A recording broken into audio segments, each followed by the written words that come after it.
एसपीना मी आता सगळं भेटून आलो आणि एसपीनाही सांगितलं की या दृष्टिकोनातून आपण त्याचा तपास केला पाहिजे. एसपीने हे मान्य केलं की ऑनर किलिंग आहे त्या सगळ्या ह्याच्यामध्ये.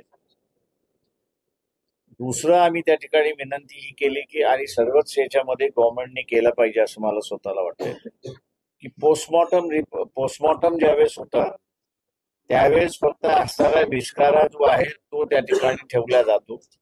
विष बाधा झाली असेल तर मग ही पद्धत अवलंबलेली बरोबर आहे असं मी त्या ठिकाणी मानतो. पण ज्या ठिकाणी विष न देता मारहाणीतून असणारा त्या ठिकाणी मारण्यात आलेला आहे तिथे असणारा पॅथॉलॉजिकल फॉरेन्सिक हे उपयोगाचं नाही असं मी त्या ठिकाणी मानतो. तिथे असणारं तुम्हाला क्लिनिकल फॉरेन्सिक करणं हे गरजेचं आहे. का तिथे हाडाला मार लागलाय का, नसाला मार लागलाय का, त्याचे मसल्स आहेत त्याला मार लागलाय का, त्याचे जे वेगवेगळे अवयव आहेत त्या अवयवाला मार लागलाय का, हे या क्लिनिकल याच्यामधनं असणारं क्लिनिकल फॉरेन्सिक मधनं त्या ठिकाणी दिसतं. त्याच्यामुळे सरकारने आता या दोन्ही गोष्टी अवलंबल्या पाहिजेत असं माझं स्वतःचं असणारं सरकार आग्रह आहे. एसपीना सुद्धा असताना मी विनंती केली की आई वडिलांनी त्यांचा असणारा अंत्यविधी हा असणारा रचना करून त्या ठिकाणी केलेला आहे. त्याच्यामुळे त्याची बॉडी आता काही मिळू शकत नाही. पण फोटोग्राफ जे आहेत त्या फोटोग्राफवरनं क्लिनिकल फॉरेन्सिक करता आलं तर त्या ठिकाणी पाहून त्याचा असणारा आपल्याला त्या ठिकाणी करता येईल अशी परिस्थिती आहे. पोलिसांकडे असणारा मेडिकल रिपोर्ट आलेला आहे. पोस्टमॉर्टम रिपोर्टही त्याच्यामध्ये आले, कॉज ऑफ डेथ हेही त्याच्यामध्ये आलेलं आहे आणि त्या दृष्टीने त्यांनी असणारा कामकाज करायला सुरुवात केलेली आहे. पण दुर्दैव मी असं म्हणेन की महाराष्ट्रामध्ये हरियाणातली जी पद्धत होती, उत्तर भारतामधली जी पद्धत होती ऑनर किलिंगची, ती दुर्दैवाने महाराष्ट्रामध्ये सुद्धा आली. हे दुर्दैव असं मी त्या ठिकाणी मानतोय आणि याचा सर्व राजकीय पक्षाने निषेध करावा ही अपेक्षा वंचित बहुजन आघाडी या ठिकाणी करते. आपण आता विचार मराठवाड्यामध्ये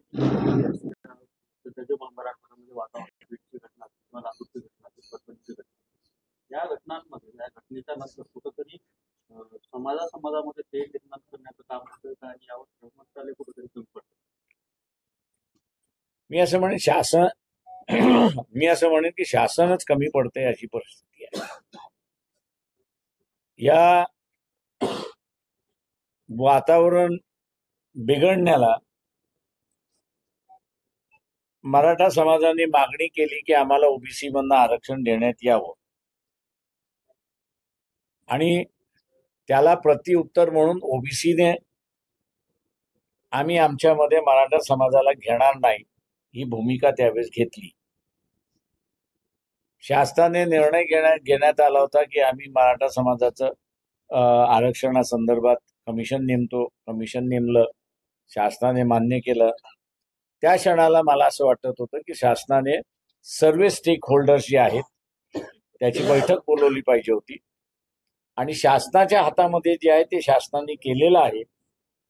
आता हा आम्ही घेतलेला निर्णय कायदेशीर आहे की नाही, घटनात्मक आहे की नाही, घटनेमध्ये बसतो की न बसतो याची तपासणी कोर्ट करेल. कोर्टाने दिलेला निर्णय हा सर्वांनी मान्य केला पाहिजे होता. हे जे असणारं सर्व स्टेक होल्डर्सकडून त्यांनी वधवून घेतलं पाहिजे होतं. दुर्दैवाने शासनाने त्यावेळेसही केलं नाही किंवा आता ही जी परिस्थिती आलेली आहे परभणीतली असेल, बीड मधली असेल, लातूर मधली असेल आणि उद्या कुठल्या तरी अजून जिल्ह्यामधली येईल, या संदर्भात सामाजिक सलोखा राहिला पाहिजे यासाठी जी पावलं उचलली पाहिजेत ती पावलं त्यांनी उचलली नाहीत. आणि म्हणून आपण बघत असाल बीड असेल, परभणी असेल आणि लातूरमध्ये या घटना घडल्या त्या समाजामध्ये पर्क्युलेट व्हायला लागलेल्या आहेत. त्या पर्क्युलेट होणार नाहीत याची ती दक्षता घेतली पाहिजे. ती दक्षता घेतल्या जात नाही अशी असणारी परिस्थिती आहे. साहेब, बीडचं जो प्रकरण आहे त्याच्यामध्ये CID असेल किंवा तपास यंत्रणा जी आहे त्याच पद्धतीनं परभणीमध्ये सुद्धा जशा यंत्रणा राबवल्या पाहिजे होत्या पण ते राबवल्या जात नाही. त्याच्याकडे कसं बघताय? असे बीडमध्ये पोलीस यंत्रणा राबलीच नाही. तुमची माहिती चुकीची आहे. जी पद्धत परभणीमध्ये होती ती परभणीत ऍटलिस्ट आम्ही असणारं जाऊन तिथल्या असणारं बदलू शकतो आणि तिला असणारं उलटी दिशा देऊन तिला असणारं सरळ मार्गावरती त्या ठिकाणी आणलं. लातूरमधलं सुद्धा असणारं जे आहे ते आता SP मी टेलिफोनवरती सुद्धा बोलत होतो आणि आज प्रत्यक्षात असणारं आहे. त्यांनीही असणारं कायदेशीर आपल्याला जे जे करायचं आहे तेही करायला त्या ठिकाणी सुरुवात केलेली आहे असं म्हणेल. पण ऍडमिनिस्ट्रेशन कितीही हे करायला लागलं तरी माझ्या अंदाजानं स्टेक होल्डरशी तुम्ही जोपर्यंत बैठक बोलवत नाही तोपर्यंत महाराष्ट्रामधलं हे जे समाजामधलं तेढ वाढत चाललेली आहे तिला थांबवता येणार नाही अशी परिस्थिती आहे. SP मी टेलिफोनवरती सुद्धा बोलत होतो आणि आज प्रत्यक्षात असणारं आहे.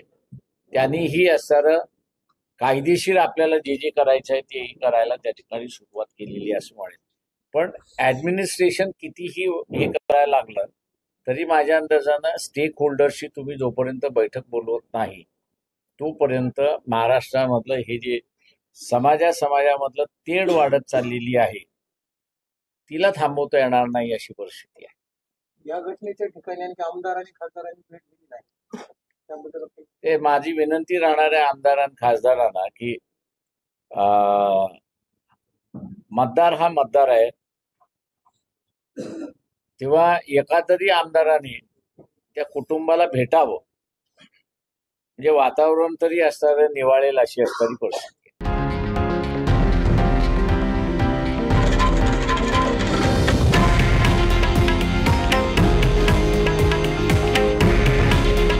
हे आहे देशातील नंबर 1 न्यूज नेटवर्क आणि आपण पाहत आहात TV9 मराठी. काळजी तुमची, हित महाराष्ट्राचं.